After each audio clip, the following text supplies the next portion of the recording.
Okay, I've now started recording. I'm just about to launch the screen.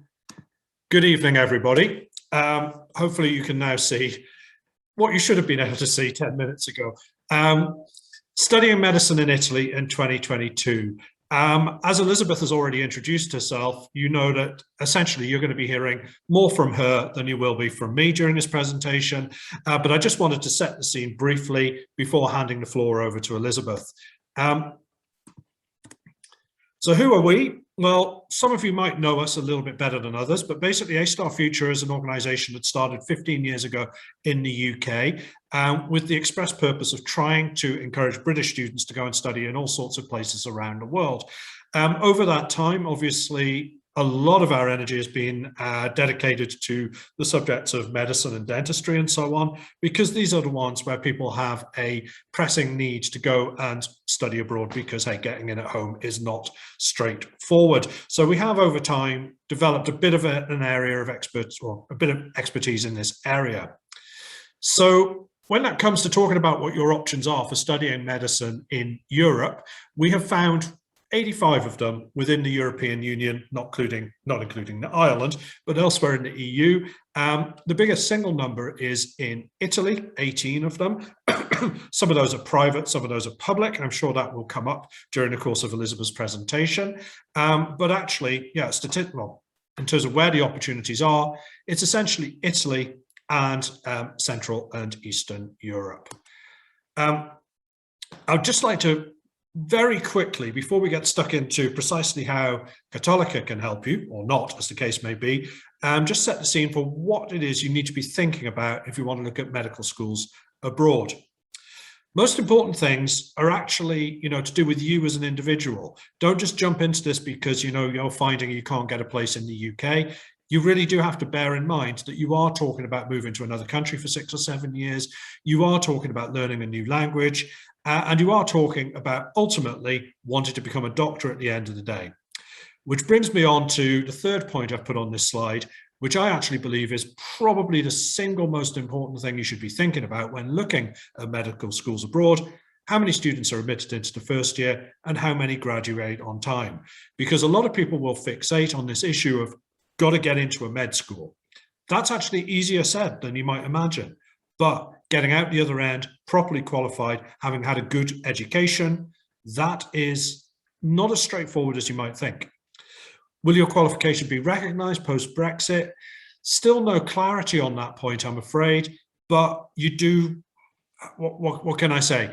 I don't think you've got much to worry about, but you also don't have much certainty if you're looking at the UK right now, but that's something that happens in many walks of life. So now what I'd like to do is focus on a sensible application strategy abroad, rather than getting yourself into a panic and throwing everything at it. It's not simple to get in abroad. You quite possibly are going to need to consider more than one option. And what we do when we when we start working with people is to think about which universities have deadlines when. Not everywhere is you're not going to apply everywhere at the same time as you would do in the UK. Some places have deadlines before others. And it's important to, choose your first choice, perhaps come up with a short list, but be aware that when you start applying to one med school, you might not get an answer from that medical school before you have to apply or sit the entrance exam for another one. So it can get a little bit complicated. We'll talk about that specifically in terms of when Cattolica's processes are. That's going to come up in a moment. So application deadlines, test dates, these are things that are going to be, shall we say, not as coordinated as you might hope. Also, another important thing to bear in mind is that as and when you get offers, you will have to confirm those relatively quickly. There's no point going all the way through this process, getting an offer and then thinking, oh, well, now I'll go away and have a think about it. By the time you thought about it, your place is possibly gone. So, be ready to do that.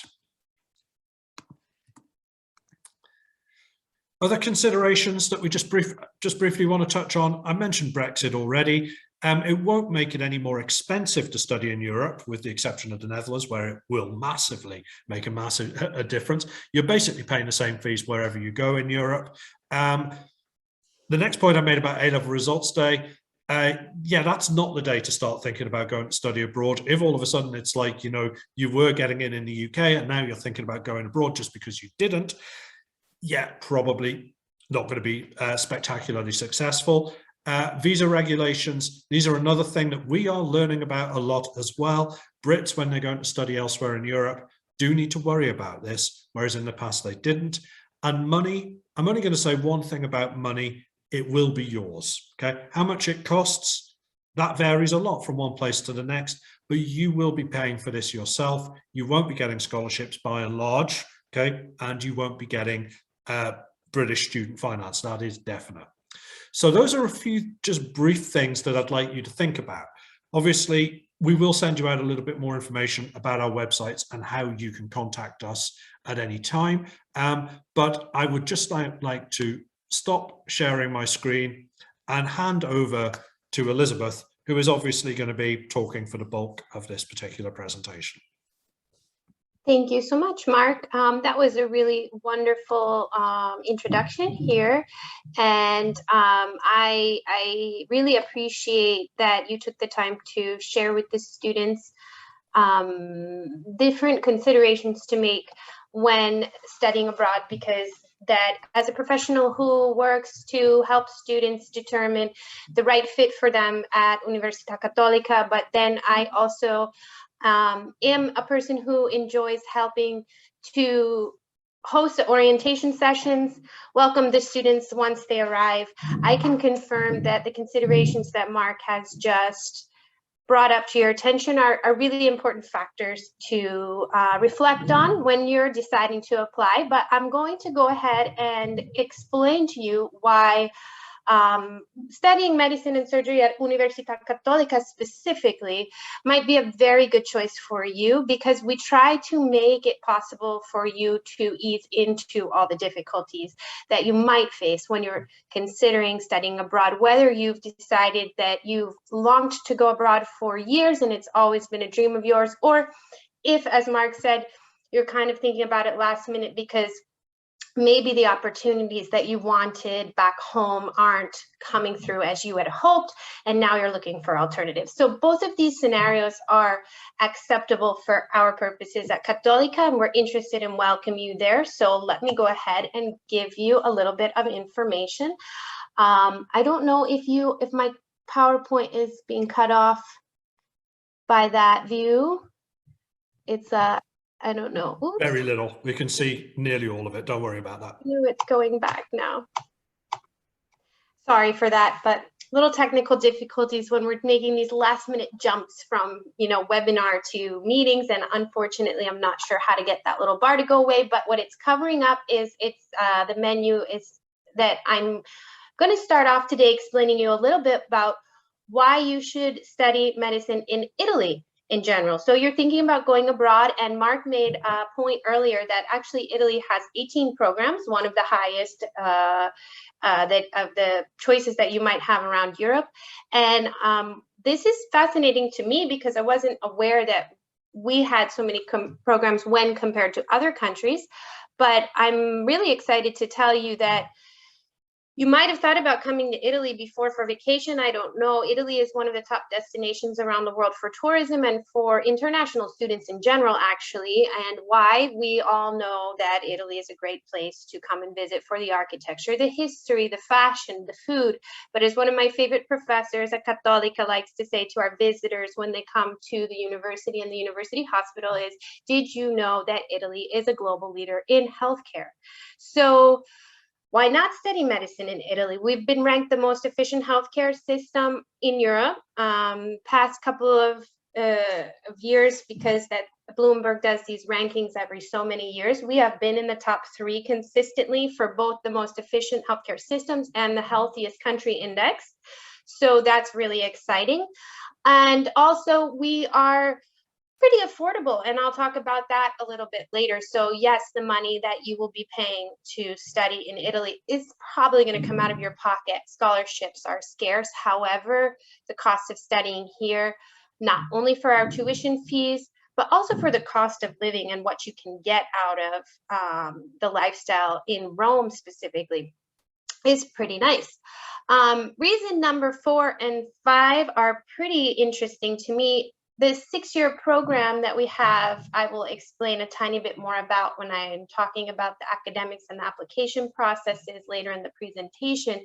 But personally, I think this is a very nice way. If you know for sure you want to be a doctor, Italy's single cycle program is a wonderful opportunity because you're entering into a medical school right out of your secondary school experience, or if you've had other university experience beforehand, this will only help you to be more prepared.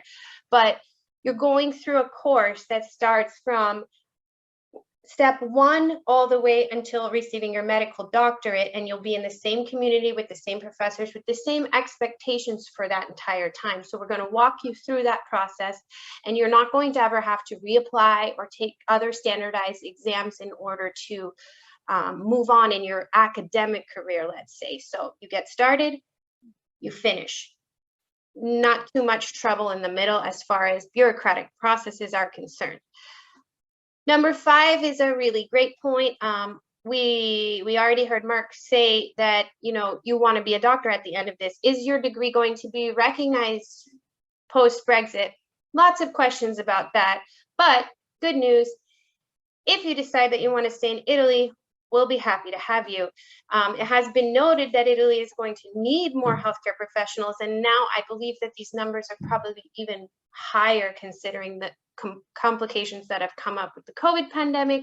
So yeah, if you want to work in Italy, that would be great for us too. We are hoping that international students and international professionals might help us to cover this deficit in the future.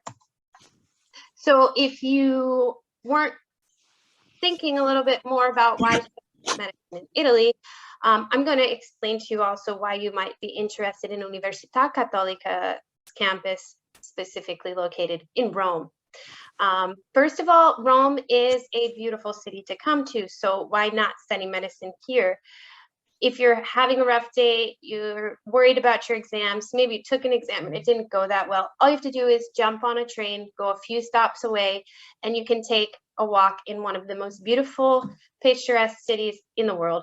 There's so much to do, history, architecture, just all sorts of entertainment. You know, it is Italy's capital city, and you don't really have to plan too much. So it's really easy for you to take advantage of the city itself, and it's a nice break from your studies. It's a good place to live and to study if you're looking for life off campus and outside of the medical field. But why would you want to study in our campus specifically? Because we have one of the best hospitals in Italy, one of the largest hospitals in Rome, and it is a university hospital. Our campus was founded specifically with the intent to create a hospital to serve the population in Italy. And so we are very happy to be in Rome and to be able to serve a large population of the entire Italian community. So you're going to see a lot of patients because our students go straight into the clinical phase in the 4th year of the program. But you're already interacting with the professors and the professionals from day one. All of our academic professors are actually employees of the hospital. They are managing the departments, they are treating patients, they are out making research and clinical trials. So from day one, you will already be interacting 100% with the medical community and medical professionals here on our campus in Rome. And also, this hospital has been noted to be one of the best hospitals for its care. We are leading as far as technological interventions and innovations in the healthcare field here in Italy specifically. We have an amazing managerial approach. And this is something that I will pause on for just a moment, and I will probably bring it up again later on because I think it's a really unique experience that Universita Cattolica alone can offer in Italy. Policlinico Gemelli is a public hospital in a private institution. So when you are studying at Universita Cattolica, you are going to actually have an opportunity to see a public-private partnership And this is something that is very difficult to find. It is not common, and this would prepare you for a future career in any location, because you will be able to see both sides of the system and the pros and cons of both having a public health service and then private management, the financial aspects of that, how it interacts, how it all works, and you will be prepared when you move forward for either context. So I think this is a great point to make about Universita Cattolica and what we have to offer that might be different from other locations. So in addition to our university hospital, what else would you want to come to Cattolica for? First thing that comes to mind has to be the teaching and the academic staff. We have, like I said, some of the world-renowned experts teaching in our program. Our students get to interact with the top researchers here in Italy. And our hospital is linked also to the Ministry of Health and all the public health services that take place in Italy in general. So our hospitals are actually connected. The professors aren't working in isolation, competing with each other. So when you come to Italy, you're actually going to get a chance to experience this type of collaboration. And you will see that our professors are giving advice to other professionals in Italy, other professionals in both the healthcare field and then in people who are organizing policy. So you want to come here for our teaching staff. The other thing that I will explain a little bit about now, I told you before, we're a public-private partnership. So the university is also a private institution. This is nice because that you will really see we have a smaller class size. You're going to be able to interact with your classmates. You're going to have access to the university services.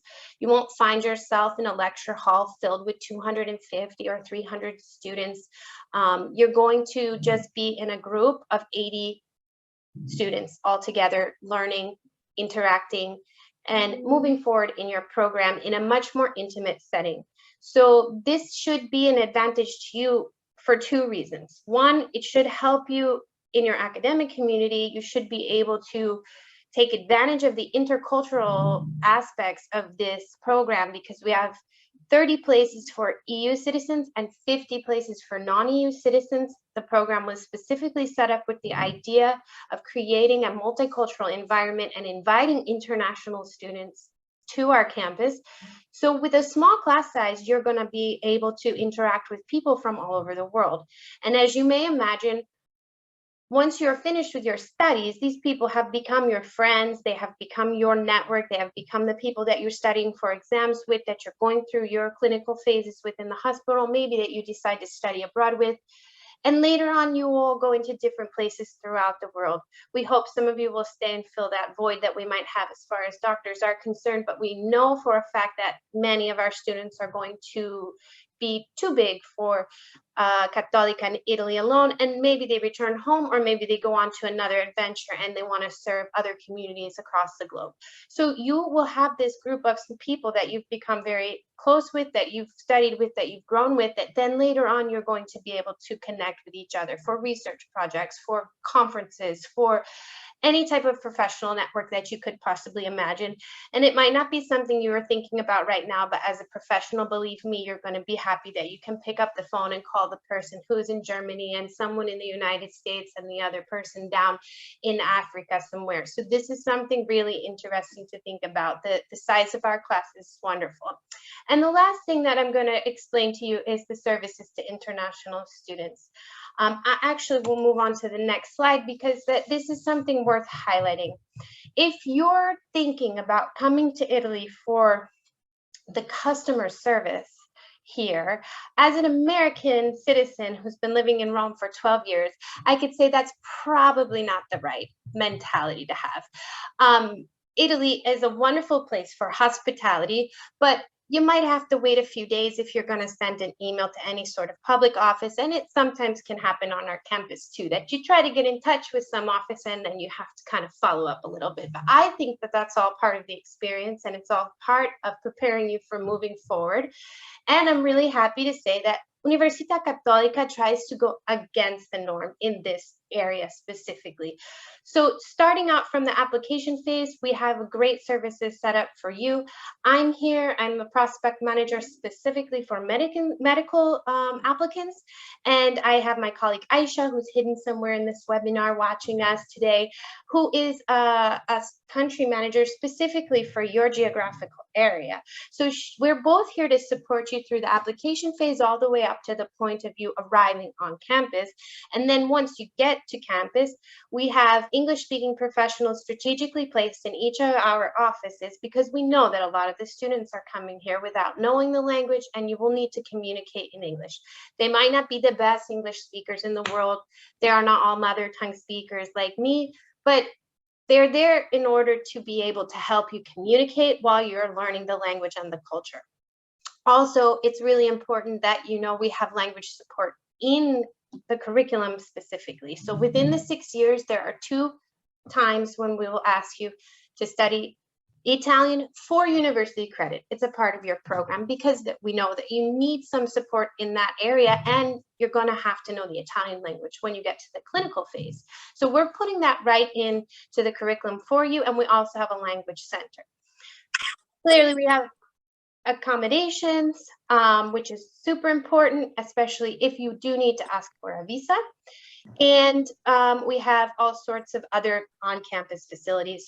If you need to do extracurricular activities, lots of places to study, the libraries, etc. And my favorite thing is orientation week, because that's when I get to welcome all the people who we've helped apply to campus.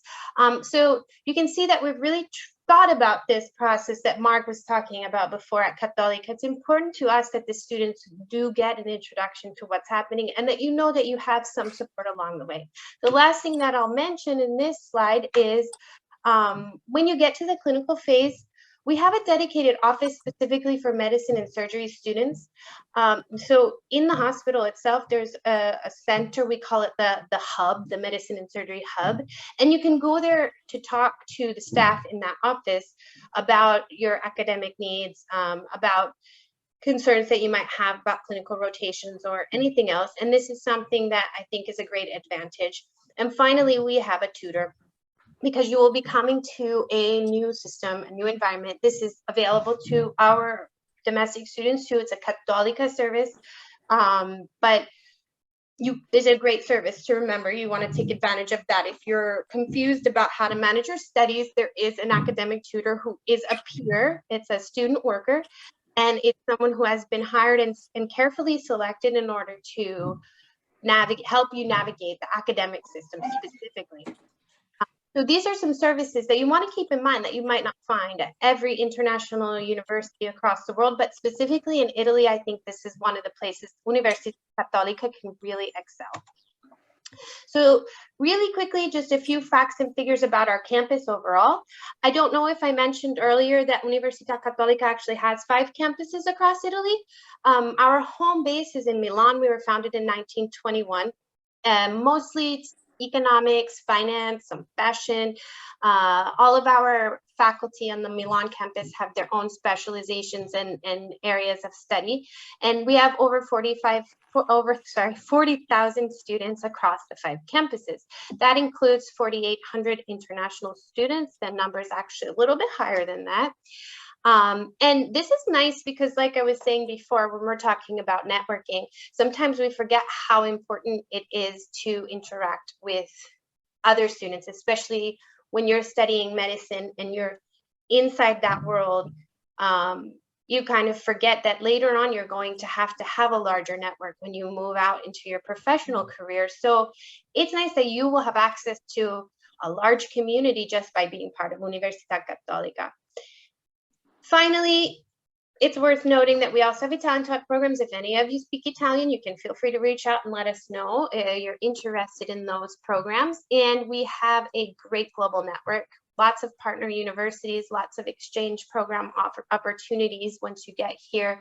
And later on, if you decide to stay here for your career or your residency specializations, as they call them in Italy, you will actually get a nice introduction to many different partnerships as far as research is concerned. So lots of things going on at the university on the larger scale.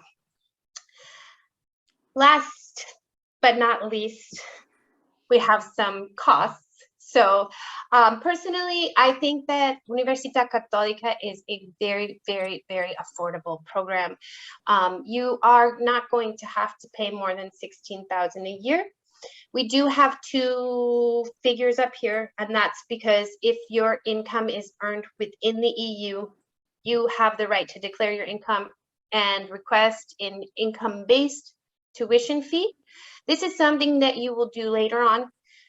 If you're enrolled in the program, you meet with the office who's responsible for this and go through the whole process and decide if it's convenient for you to do that or not. So I always tell people, no matter what, to be prepared to pay the maximum fee just so that you don't have any surprises at the end. Same thing for non-EU residents. It's a flat rate, but of course, if you decide that you want to apply for a scholarship, you might have an opportunity come your way. But since these are things you can't do until after you enroll, it's really important that you know, okay, I can handle it, I can afford it. Cost of living, 10 to 12,000 a year. That's really not that bad, especially if you consider that you are in a European capital city, one of the nicest cities, in my opinion, aesthetically, and so much to offer. Food is phenomenal. You can eat just about anywhere for very cheap. So really good quality and a very nice quality of life, especially for a student.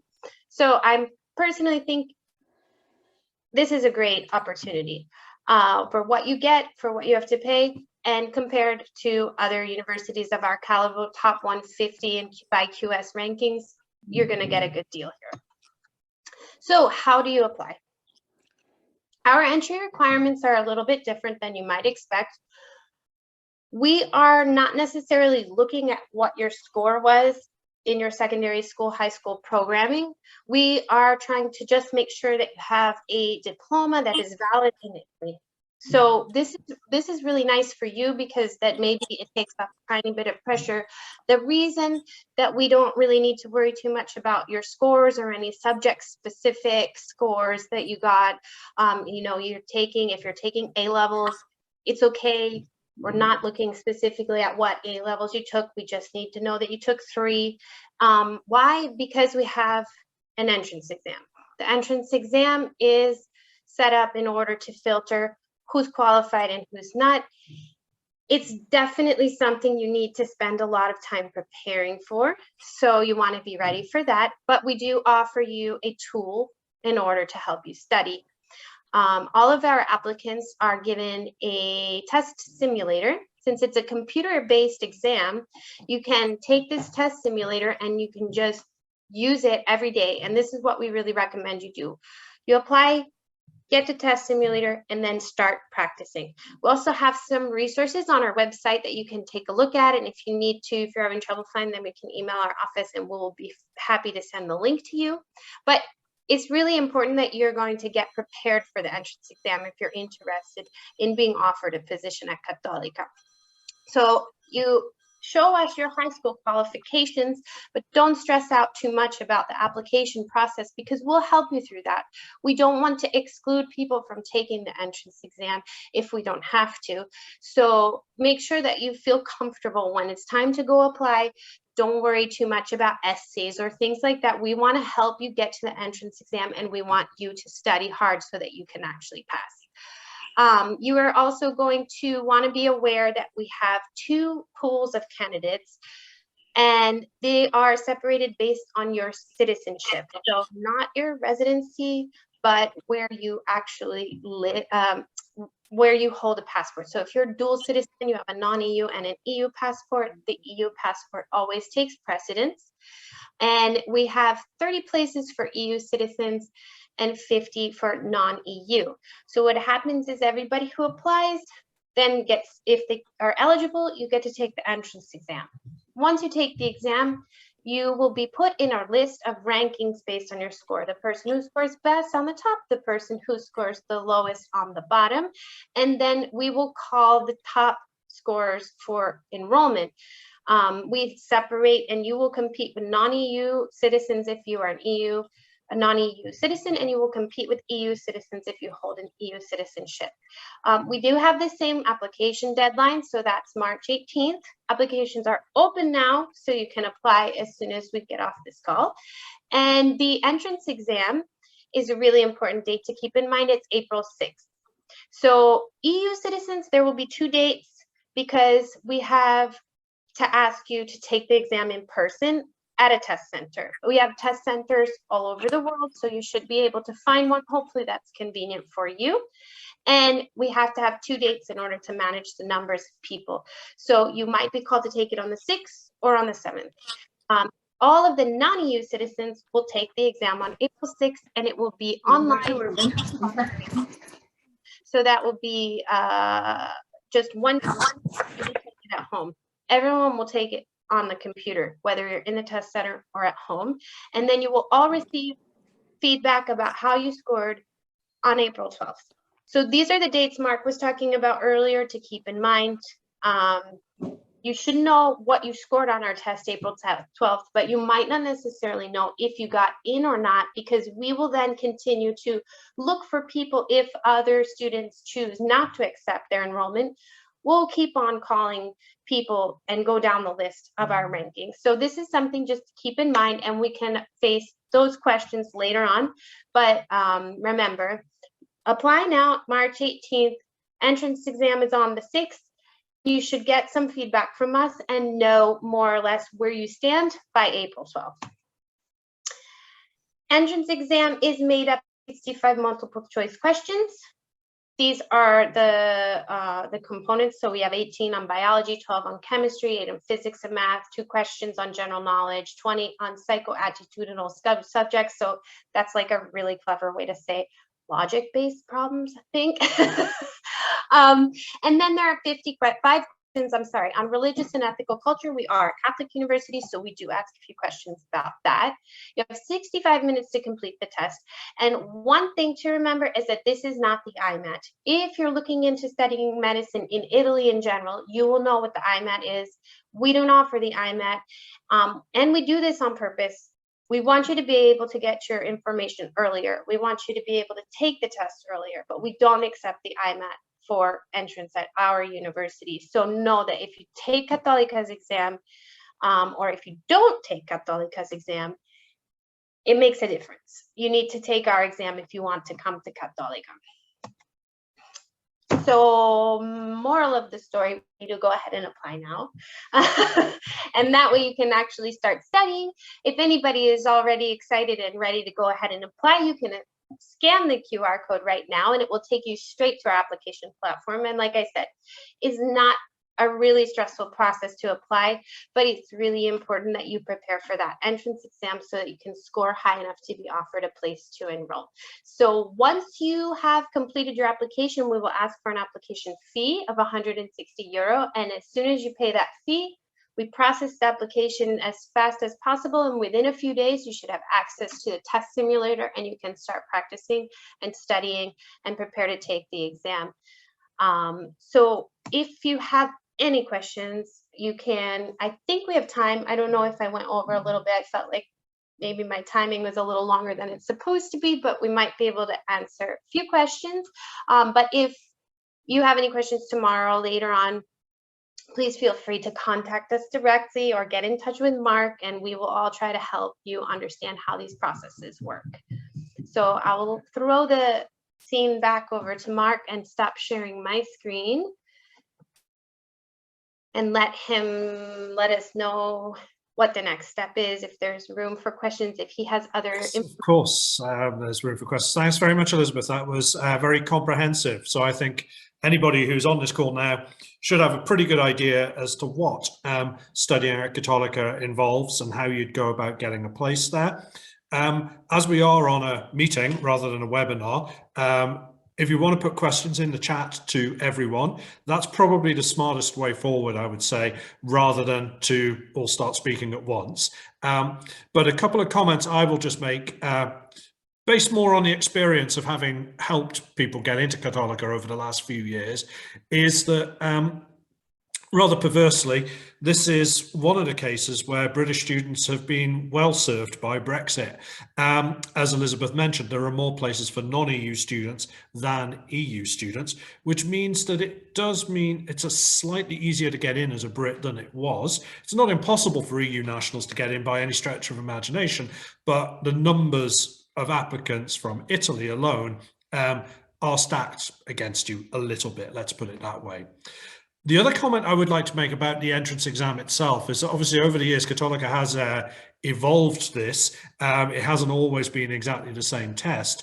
And the feedback we got this year was very much that UK students, in terms of the scientific questions, we're okay. No problems really with that. The religious questions, you don't need to be Catholic to go and study there. And you will be given resources that you can, read and digest. And the questions are on those resources. So it's not like you need to have a great in-depth knowledge of the Catholic faith. It's more like a reading comprehension exercise with a particular angle. The one area where I would say you really do need to think about this and prepare for it is those psycho-attitudinal, or whatever it was they called them, the logic problem-solving tests. Yeah, do prepare for these. I don't know if it's something to do with the fact that the test is essentially Italian, but in English, obviously, but designed by Italians. But for some reason, Italian logic and British logic is not identical. So you need to spend a bit of time preparing yourself for that. And that means, as Elizabeth was saying, pay your money, get on the simulator as soon as you can so that you can practice these things. Don't just leave it to the last minute. Practice makes perfect. And a little bit every day, that's probably the recipe between now and next April. Another point I just want to make on the entrance exam as well, and Elizabeth did refer to this quite extensively, is this difference between EU and non-EU processes and the difference between in-person and online. We are now in a kind of ridiculous situation. Well, you might say it's ridiculous that if you have an Irish, or if you're British and you have a British passport and you live in London, you're going to do an online exam. Whereas if you're Irish and you have an Irish passport, or you live in Ireland, you're going to have to probably go to London to take the exam. So it's a little bit absurd that way. But then isn't Brexit just a little bit absurd in many ways? So don't be surprised if you have to do this. And I will just say, it is absurd, it seems absurd, but there is a backwards logic, maybe a psycho-attitudinal reason for this in the Italian mindset, that we prefer that everyone could take the exam in person. But due to COVID, this is not really possible and it's very difficult. So since Italy is responding to the EU regulations for in-presence and social distancing and all of those things, then we can manage this process legally and understand what's happening. Whereas if we have students in, say, in Brazil, because Brexit is a bit different, you're close, you were part of EU, so this is weird. But in Brazil or in Thailand or in China, we can't anticipate exactly what's happening, and we also can't know all of the issues and concerns that are happening with COVID, with less test centers being open or closed or whatever. So it's a strategic choice based on COVID, not based on citizenship status or anything. We are not trying to advantage or disadvantage anyone. The problem is that since we are an EU country, we know what the expectations are, and therefore we can manage what we prefer in the EU, but we can't necessarily have control over whether a test center will shut down in China 2 days before our exam, and then it throws off the whole thing. So we had to take that into consideration, just so everyone knows it's not a preference or something weird like that. No, it's definitely true that pre-COVID and even last year we had this countless times going backwards and forwards on this. The preference would always be to have in-person exams, but yeah, we live in the world we live in, and to a certain extent, non-EU students, British students in particular, are slightly advantaged, I would say, in terms of not having to travel. But it's the same test that you're going to be doing, so there's no advantage there. One final point I wanted to make on the entrance exam as well is the timing this year is particularly advantageous for people who are also going through the UCAS process. In previous years, you might have had to sign up for the exam before you knew what was going on in the UK. This year, because the deadline is March 18th, you possibly won't have heard from all medical schools by then, but you might have a very clear idea which way the wind's blowing.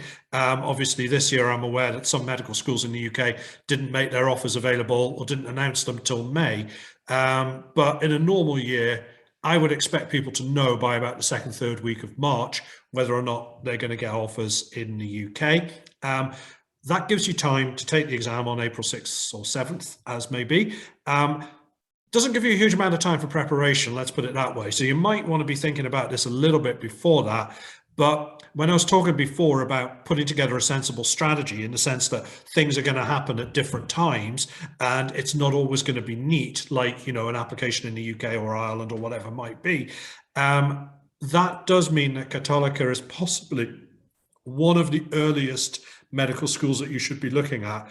And in my experience, certainly with regards to the public universities in Italy, April's way too early to even be thinking about them, But when you start looking at options in Central Europe, Czech Republic, Bulgaria, I never ever recommend places like Georgia, Ukraine, but within the EU, those kind of countries, none of them is going to be full before you hear back from Cattolica. Let's put it that way.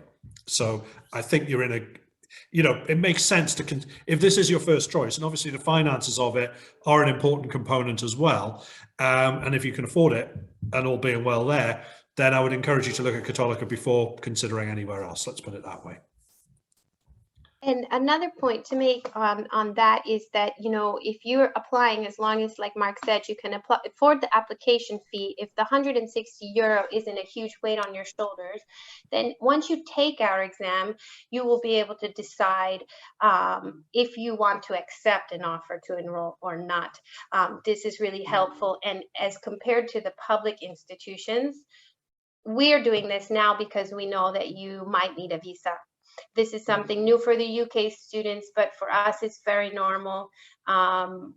We know that you need a visa. It's difficult for the public with the IMAT and everything. The visa process is a mess. Cattolica tries to do the advance early for Italian standards, specifically to serve our international student population who needs to go and apply for that visa and go through that process. So my biggest recommendation is to apply early and try to put out that application fee so you can prepare for our exam. And that way, like Mark said, strategically, you should probably know what your situation is compared to other institutions. We hope we're your first choice, but if we're not, maybe you've already heard from your first choice by the time you know if we're offering you a place or not.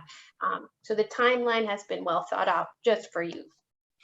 But Elizabeth, just on that note, with regards to the timeline, obviously, I think we said that from the 12th of April, that's when the offers start getting made. Assuming a student is made an offer, what's going to happen to them then? What are they going to have to do to confirm that place? That is a very good question. So the first 50 students, so let's say you score in the top 50, right after April 12th, you're going to receive an invitation to pre-enroll, let's say, at the university, which means we will ask you for a commitment. That's a financial commitment, and then a written statement saying that you accept our offer. And so the financial commitment is €4,000, and that is a non-refundable deposit, let's say. So those are the factors to take into consideration, because you will have a pretty quick turnaround. Unfortunately, I don't remember off the top of my head exactly how many days you have to accept the offer, but there is a timeline. So you can go online and see our application guidelines. It is written out very specifically inside there. And if you have questions, you can let me know. But we'll ask you to commit, and then in that moment, you're going to want to decide. For example, because if you don't commit within the time frame, then you might lose the opportunity. Now, you also want to communicate with us if you're having issues, because we will talk to you about this. We're not going to be this, but we have to move forward pretty quickly. If you're not interested, we want to know right away so that we can give the opportunity to someone else to come. So it's a €4,000 commitment. That would be in April, though. April or May, whenever you receive this invitation from us. Okay, thanks, Elizabeth. Well, those are the key questions that I had with regards to, well, I think you need to know as well when it comes to applying to Cattolica. Does anybody else have anything they want to ask? Like I said before, please put it into the chat, or I think at this stage, you know, if you want to ask to be unmuted or put your hand up and speak, you're welcome to do so. I'm not going to make this part of we are recording this, but I'm not going to make this part of the presentation available on YouTube or anything like that. So this is entirely just for us now. So please do feel free to, you know, pipe up